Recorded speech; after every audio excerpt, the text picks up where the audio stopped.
Hello, good morning, students.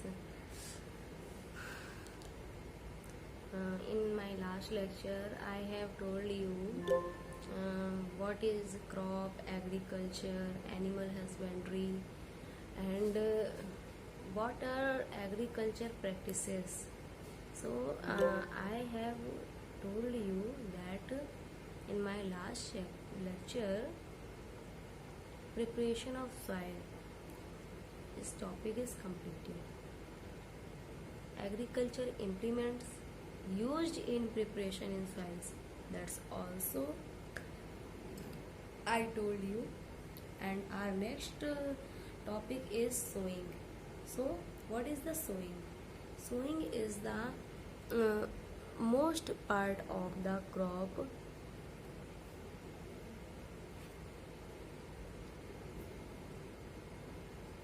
Production. Crop production में sowing जो है वो बहुत ही इम्पोर्टेंट पार्ट है. Before sowing good quality seeds are selected.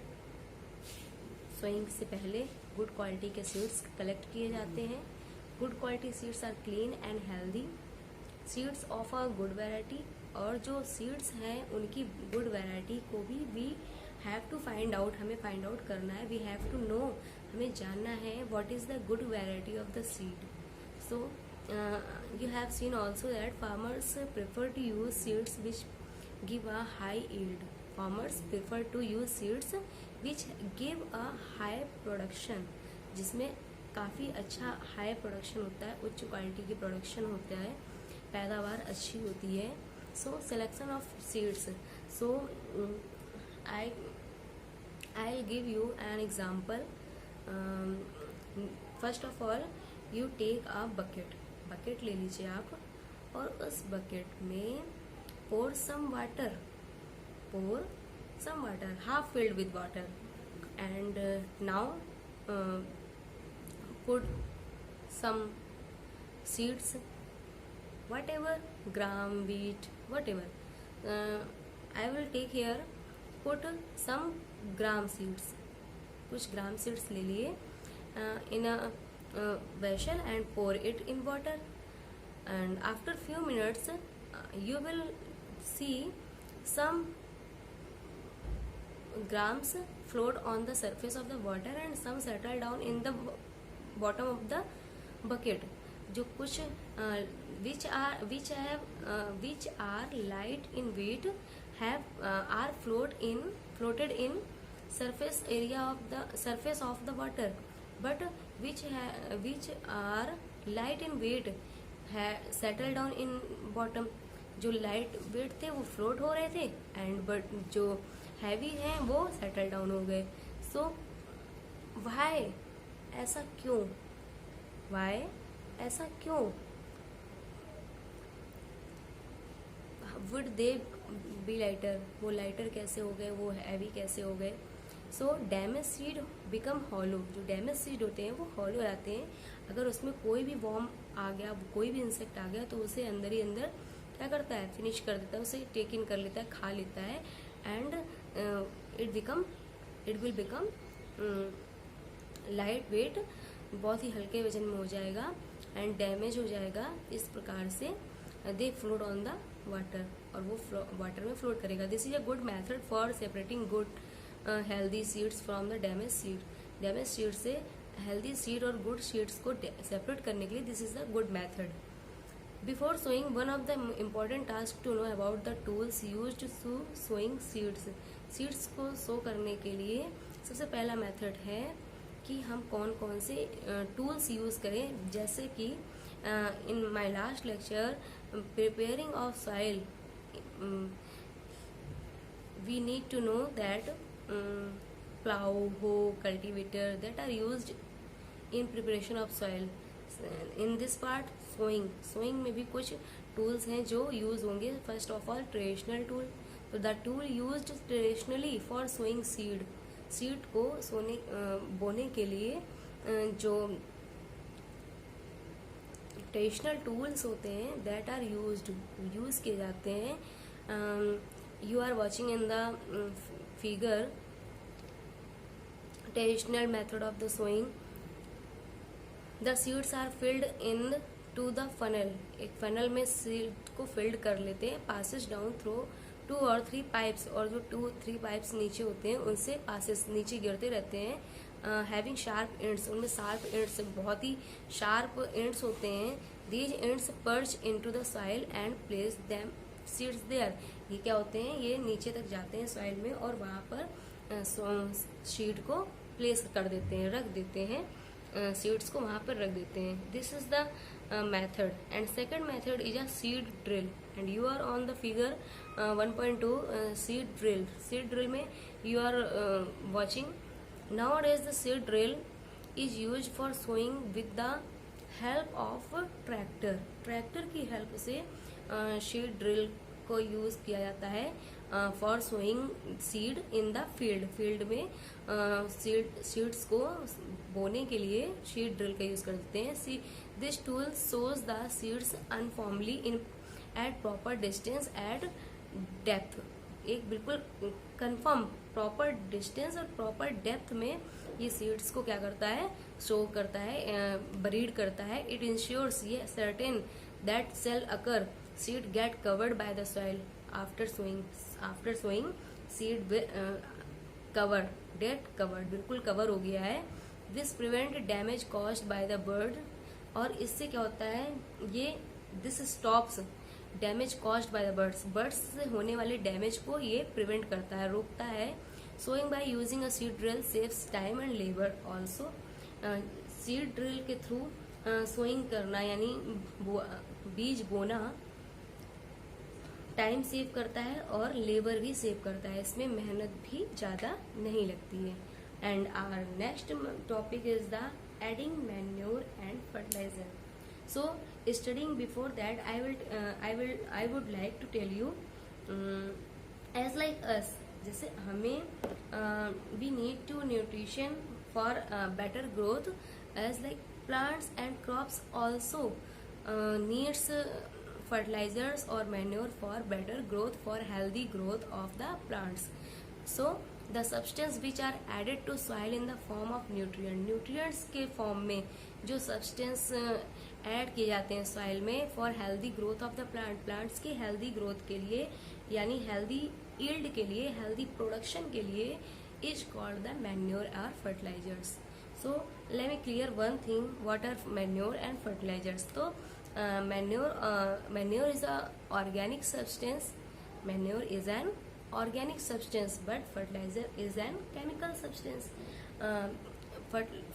Manures is made from the decomposition of dead and decaying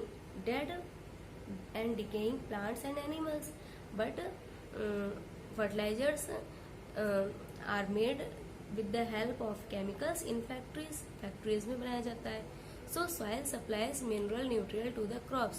जो soil होती है वो मिनरल्स, क्रॉप्स को मिनरल्स सप्लाई करती है। These nutrients are essential for the growth of the plant. ये minerals जो है वो प्लांट की ग्रोथ के लिए बहुत ही इम्पोर्टेंट है।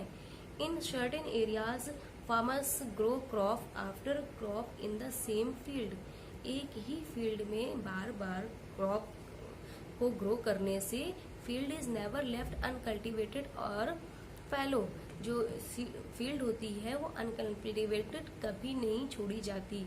Imagine what happens to the nutrients. तो न्यूट्रिएंट्स का क्या होता है, continuous growing of crops makes the soil poorer in the certain nutrients.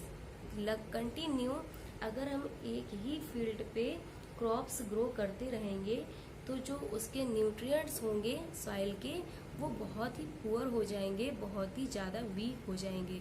Therefore, farmers have to add manure to field, replenish the soil with the nutrient. So, soil को replenish करने के लिए यानी fill up again, दोबारा से उसी condition में लाने के लिए farmers add to manures और fertilizers। farmers manures और fertilizers add करते हैं। This process is called manuring।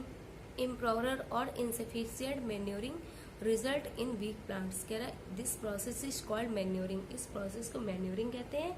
या इनसफिशियंट न्यूट्रिएंट, अगर हमारी जो हमारी फील्ड है, फील्ड में इनसफिशियंट न्यूट्रिएंट्स होंगे सो क्रॉप प्रोडक्शन भी बहुत ही वीक होगा, यानी बहुत ही कम मात्रा में क्रॉप प्रोडक्शन होगा। Manure is N, I already told you that manure is an organic subject obtained from the decomposition of plant or animal waste. Farmers dump plant and animals waste in pits at open places and allow it to decompose. Farmers क्या करते हैं, plant और animal waste को किसी पिट में, पिट यानी क्रैटर्स में, गड्ढे में रखते हैं ओपन प्लेस में और इसे डिकम्पोज होने के लिए छोड़ देते हैं। The decomposition is caused by some microorganism. जो डिकम्पोजिशन होता है वो माइक्रो ऑर्गेनिज्म के थ्रू होता है। The decompose matter is used as organic manure. Organic manure के रूप में डिकम्पोजिशन को यूज किया जाता है। You have already learn about vermicomposting in class 6। आपने पहले क्लास 6 में भी वर्मी कंपोस्टिंग सीखा होगा। आई told you that vermi composting जो स्मॉल वॉर्म्स होते हैं उनकी उनको डेड और डिस्ट्रॉय करने के बाद में जो कंपोस्टिंग की जाती है, that's called vermicomposting. And second topic is fertilisers. तो I told you that fertilisers are chemical substances. Fertilisers are chemical substances which are rich in particular nutrient, जिसमें कोई पर्टिकुलर न्यूट्रिएंट बहुत अधिक क्वांटिटी में होता है। How are these different from manure. So ये manure से डिफरेंट कैसे होता है? So fertilisers are produce in factories. Fertilisers are produce in factories but manure is produce in compost pit या फिर dead from the decaying and dead plants and animals.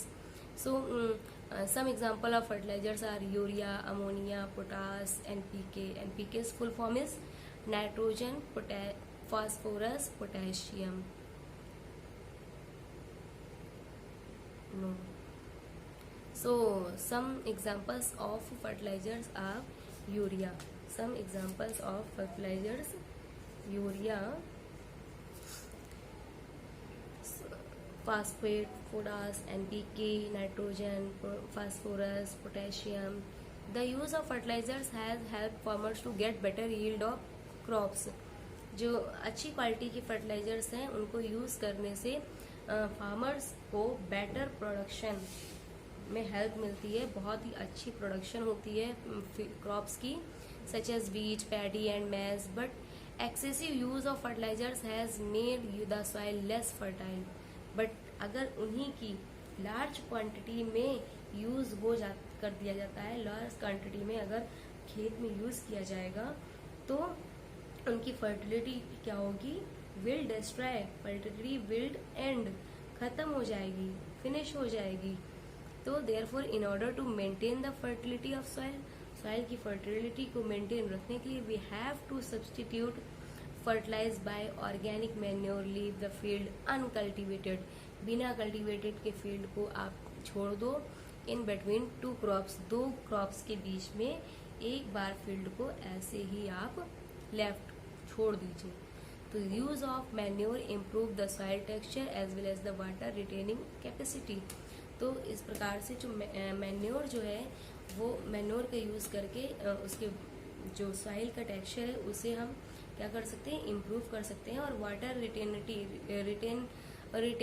Retention मतलब होता है कॉन्टिन्यूटी टू हैव, मतलब बनाए रखना। उसको क्या करता है? वाटर की कैपेसिटी को ज़्यादा लंबे टाइम तक बनाए रखता है। It replenishes the soil with all nutrients. ये सॉइल जो होती है सभी न्यूट्रिएंट्स से को क्या कर देती है? फिल अप अगेन, फिर से फिल कर देती है। And here is the another method of replenishing. Another method of replenishing. The soil with nutrient is through crop rotation. Crop rotation जो है वो replenish का second method है with nutrient is through crop rotation. Crop rotation है उसके द्वारा nutrients का replenishment दूसरा मेथड है। This can be done by growing different crops alternately.